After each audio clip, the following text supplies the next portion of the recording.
खरी पूजा. बंगालमध्ये दसरा हा सण फार महत्त्वाचा आहे. घरोघरी लोक काली देवीची 9 दिवस मोठमोठ्या भक्तिभावाने पूजा करतात. दसऱ्याच्या दिवशी मोठा उत्सव करून त्या पूजेची सांगता होते. देवीचे हे नवरात्र बंगालमध्ये सार्वजनिक सण म्हणून साजरे करतात. स्वामी विवेकानंद बंगालचे राहणारे होते. त्यांच्या लहानपणाची ही गोष्ट आहे. विवेकानंदांचे पूर्वीचे नाव नरेंद्रनाथ होते. त्यावेळी ते 9-10 वर्षांचे असतील. अशाच एका नवरात्रात त्यांच्या आईने त्यांना पूजेसाठी काली देवीची मूर्ती आणायला सांगितली. लहानगा नरेंद्र बाजारात गेला. देवीची मातीची सुंदर मूर्ती त्याने विकत घेतली आणि ती हातावर धरून तो घराकडे निघाला.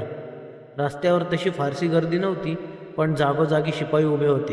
त्यावेळचा इंग्रज साहेब त्या रस्त्याने जाणार होता. साहेब घोड्याच्या गाडीतून फिरत असे. घोडे वेगाने धावत. रस्त्याने जाणारा गाडी खाली सापडण्याची भीती असे, म्हणून लोकांना रस्त्याच्या कडेने चालायला शिपाई सांगत होते. नरेंद्र मातीची सुंदर मूर्ती हातावर घेऊन रस्त्याच्या कडेने चालला होता. आता साहेबाची गाडी वेगाने येणार म्हणून लोक त्या दिशेने मोठ्या उत्सुकतेने पाहत होते. शिपाई बाजूला व्हा, बाजूला व्हा असे सारखे ओरडत होते. तेवढ्यात साहेबांची गाडी जवळ आली आणि त्या क्षणी एक 4-5 वर्षाची मुलगी रस्ता ओलांडून पलीकडे जायला लागली. आता ती गाडी खाली सापडणार म्हणून लोक ओरडले. शिपाई घाबरले, पण तिला बाजूला करायला कोण धावणार? या मुलीबरोबरच तोही त्या गाडीखाली चेंगरला असता. नरेंद्रने ते पाहिले.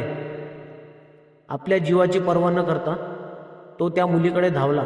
डोळ्याचे पाते लवते न लवते तोच त्याने मुलीला दोन्ही हातांनी घट्ट धरून ओढले. गाडी भरधाव पुढे निघून गेली. मुलगी वाचली. नरेंद्रच्या धाडसामुळे ती वाचली. लोकांनी नरेंद्रचे खूप कौतुक केले, पण नरेंद्राचा चेहरा मात्र पडला. आईने त्याला पूजेसाठी काली देवीची मूर्ती आणायला सांगितली होती. कुठे आहे ती मूर्ती? ती रस्त्यावर पडून फुटली होती. नरेंद्र मुलीला वाचवण्यासाठी धावला तेव्हा ती हातातली मूर्ती त्याला खाली टाकावी लागली होती. आता आई रागवेल. तो भीतच घरी गेला.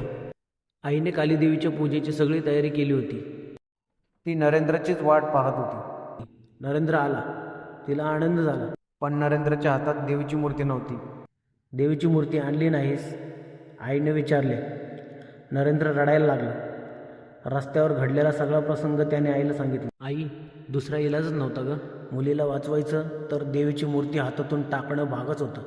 मी ती टाकली आणि मुलीला वाचवलं. आईने नरेंद्राला पोटाशी धरले. छान केलंस बाळा, छान केलंस. त्या मुलीला वाचवलंस. खरी देवी वाचवलीस. काली मातेची खरी पूजा तू केलीस. देव माणसातच पाहावा, मातीच्या मूर्तीत नाही. अशा आणखीन व्हिडिओ पाहण्यासाठी आमच्या चॅनलला सबस्क्राईब करा, लाईक करा, कमेंट करा आणि शेअर करा.